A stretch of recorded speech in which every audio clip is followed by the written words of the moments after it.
Hello okay အားလုံးပဲမင်္ဂလာပါကျွန်တော်ရဲ့ S9 Sport Channel ကနေအားလုံးကြိုဆိုလိုက်ပါတယ်ကျွန်တော်ဒီနေ့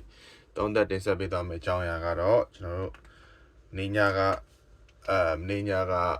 Premier League ပေါ့နော် Man City နဲ့ Burnley နဲ့ပွဲပြီးမှကျွန်တော်တို့နောက်ဆုံးတော့200နဲ့မှတရက်ကြာဒီ Arsenal ရဲ့အဆင့်1မှာရပ်တည်မှု Man City ကဂိုးအတာနဲ့ပေါ့နော်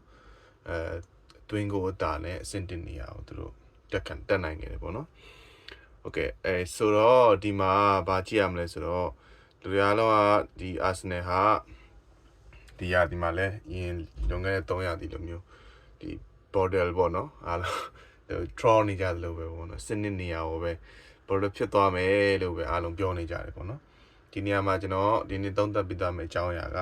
ဘယ်ဘက်ကိုမှလည်းကျွန်တော်ပါပြီးသုံးသပ်ပြသမှာမဟုတ်ဘူးကျွန်တော်ရဲ့အမြင်ကျွန်တော်ရဲ့ကိုယ်ပိုင်အမြင်နဲ့ဒီ data ချက်လက်တွေပေါ်မူတည်ပြီးကျွန်တော်သုံးသပ်ပြသမှာဖြစ်တယ်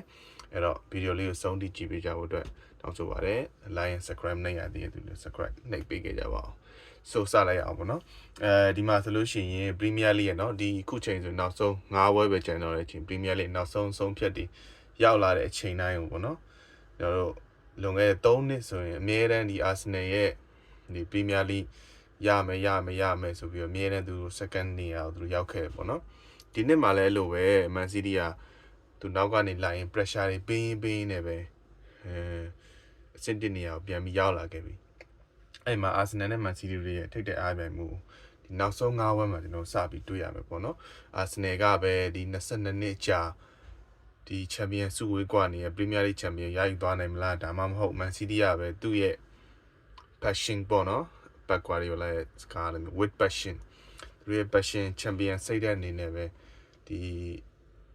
Premier League Champion ဆုရယူသွားမလားဆိုတော့အရန်ကိုစိတ်ဝင်စားဖို့ကောင်းတယ်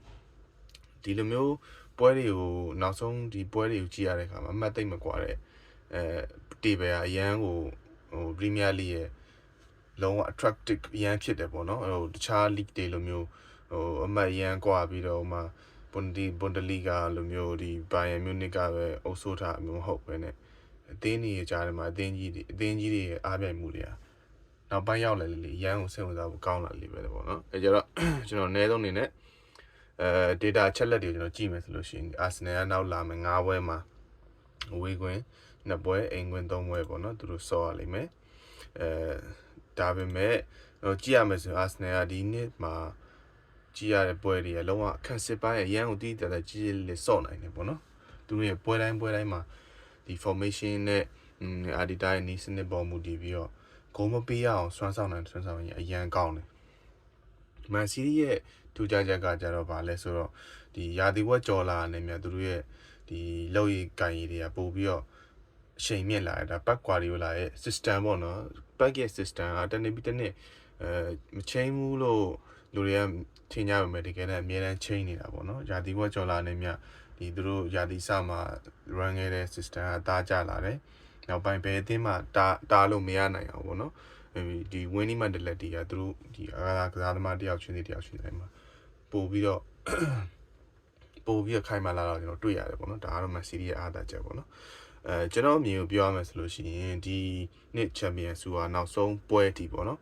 နောက်ဆုံးပွဲအထိအကျိတ်နဲ့ရှိနေအောင်ပါကျွန်တော်မြင်တာကတော့ပေါ့နော်ဒီနှစ်သိန်းလုံးကလည်းဒီ phone လည်းရန်ကောင်းနေတယ်Arsenal ဆိုလို့ရှိရင်လည်းသူဒီ Champion League လည်းကန်ရရှိရဲ့ Champion League ကိုလည်းသူတို့ပို့ပြီးတော့လိုချင်ပါဘောနော် Premier League ဘာလို့လဲဆိုတော့ Champion League ကဒါ semi final ကိုဒါရောက်တယ်ဆိုတာဒီ7နှစ်တခုတည်းမှာဒါပထမဆုံးပဲပေါ့နော်အဲ့တော့ဒီ Champion League မှာလည်း Arsenal ကကန်ရအောင်မယ် Premier League လည်းကန်ရအောင်မယ်ဆိုတော့ဒီ Arsenal အတွက်ကတော့ပို့ပြီး challenge ဖြစ်တာပေါ့နော်သူတို့အနေနဲ့ double ကိုသူတို့ဆက်မှန်းလို့ရနိုင်တဲ့မျှော်လင့်ချက်ရှိနေအောင်တွေ့ရတာပေါ့နော်အဓိကစိန်ခေါ်မှုကတော့ဒီဝေးဝင်ပွဲစဉ်တွေပေါ့နော်နှစ်သိန်းလုံးနေနဲ့ဝေးဝင်ပွဲစဉ်တွေမှာအမှတ်မရောဘူးပဲ Man City ကတော့သူ့ရဲ့ပုံစံတိုင်းပဲသူအမှားလုံးကနေအောင်သူတို့ထိန်းကစားပြီးရှေ့ဆက်သွားပါလိမ့်မယ်ပြီးတော့ Man City ကဟောပေါ့ဒီ line မှာဒီကွန်ပျူတာပေါ့နော် super computer တွက်ချက်မှုတွေရဒီ Man City ကဒီတွက်ချက်မှုတွေရတော့ Man City ကဒီ53%လောက်အသာကြီးရနေတယ်ဆိုပြီးတော့ဒီ prediction တွေရပြောတယ်ပေါ့နော် website တွေမှာ prediction တွေဒါပေမဲ့Arsenal ကဒါတန်ရန်ပြဿနာတွေပေါ့နော်နောက်ထပ်ဒီ Champion League လည်းကန်ရရှိတဲ့အတွက်ဒီတန်ရန်ရဲ့ပြဿနာတွေကိုအများဆုံးဖြေရှင်းနိုင်မယ်ဆိုလို့ရှိရင်ဒီနှစ်ကသူတို့နှစ်လည်းဖြစ်သွားနိုင်ပါတယ်အဲ့တော့ပြည်သက်ကြီးရောဘယ်လိုမြင်ကြလဲ comment မှာဝင်ရောက်ဆွေးနွေးပြီးတော့လို့ရပါတယ်ပြီးတော့ဒီ Arsenal champion ဖြစ်မဖြစ်အဆုံးဖြတ်ပေးမယ့်ပွဲတွေပေါ့နော်ဒါတွေကဒီကြည့်ရတဲ့ပုံရဆိုလို့ရှိရင် Arsenal နောက်လာမယ့်9ပွဲက Premier League တွေပဲရဲ့အဆင့်10အောက်ကတင်းနေရင်ဆိုင်မှာဖြစ်ပြီးတော့ Manchester City ကတော့အဆင့်10နဲ့အထက်ကအသင်းနေနဲ့ရင်ဆိုင်မှာဖြစ်တယ်ပေါ့နော် Man City ကတော့ဒီရာသီတကွန်လေးလို့ရှိရင်ပို့ပြီးတော့စွမ်းဆောင်ရည်များနှစ်တွေရင်လွန်ခဲ့တဲ့နှစ်တွေကပေါ့နော် so ဒီ Arsenal ကလည်းဒီနှစ်သူတို့မရရအောင်ယူမယ်ဆိုမှလက်တွေကိုတော့သူတို့ထည့်ထားလိမ့်မယ်ဒါကတော့လုံးဝကြိုတင်ခံမှန်းလို့မရဘူးပေါ့နော်ဒါပေမဲ့Arsenal ရဲ့ခံစစ်အင်အားလည်းဒီနောက်လာမယ့်အသင်းသေးနဲ့ပွဲတွေမှာအဆုံးဖြစ်သွားလိမ့်မယ် Man City ကလည်းအသင်းကြီးနဲ့တွေ့တိုင်းမှာပို့ပြီးအာရုံစိုက်တတ်တဲ့အတွက်ကြောင့်မလို့သူတို့အတွက်အခက်ခဲဆုံးကတော့ဒီ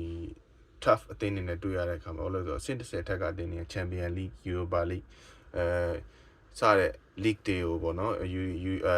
Conference League စတဲ့ league တွေကိုဝင်ခွင့်အတွက်သူတိုက်ပွဲဝင်ကြမှာဆိုပို့ပြီးခက်ခဲလိမ့်မယ်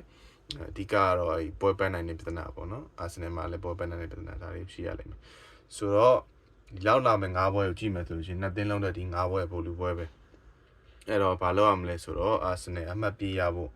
ဒီအခွင့်အလမ်းနေများနေသေးတယ်ဆိုတော့ကျွန်တော်မြင်ရလိမ့်မယ်ပေါ့နော်အဝေးကွင်းနှစ်ပွဲချက်နှစ်ပွဲပေါ့နော်ဒီဝေးကွင်း Man City ကလည်းဝေးကွင်းနှစ်ပွဲဒီဝေးကွင်းတွေကသူတို့ရဲ့ဒီ